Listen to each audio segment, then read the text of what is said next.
Выставка работ ингушских художников развернута в здании регионального МВД в экспозиции под названием «Победный май 45-го», приуроченный к 79-й годовщине разгромов фашистских захватчиков, представлены около 30 полотен, в том числе портреты наших земляков, участников Великой Отечественной войны.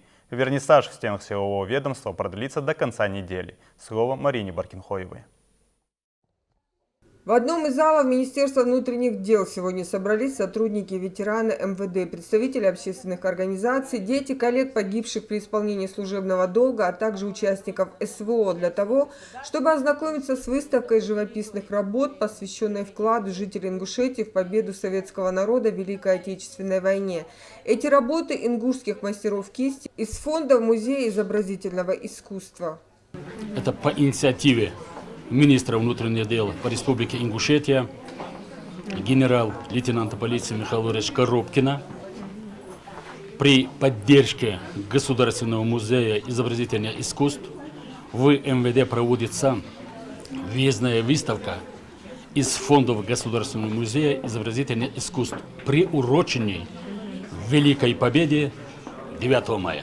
Чтобы все сотрудники министерства, работники, служащие имели возможность своими глазами увидеть, через видение художника, как проходили эти события, каким образом и ценой каких усилий, каких жертв была одержана победа, которая дала шанс всем нам на лучшую жизнь, на будущее.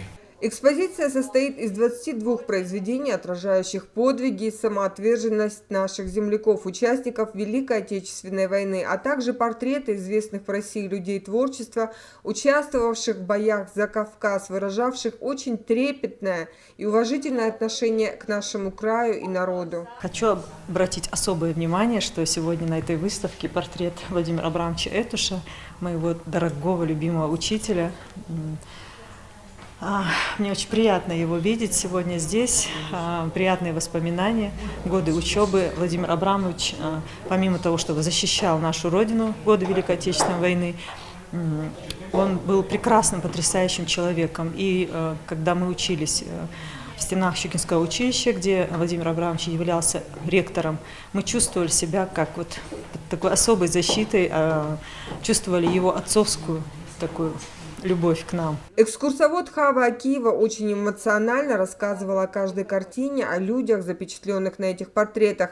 Посетители слушали с большим интересом. Выставка «Победный май» с 45-го продлится до 25 мая. Патриотизм, но не на словах, он показывает это в разных видах изобразительного искусства. В портретном жанре, баталистике. Это батальный жанр, но военный эпизод, где есть один герой или несколько героев, а есть портретный жанр. И в этом отношении подрастающее поколение должны знать, какой ценой нам предоставлено сегодня жить, развиваться и получать на самом высоком уровне образования. Марина Баркинхоева, Малсик Игиев, Мадина Марзиева, Вести, Ингушетия.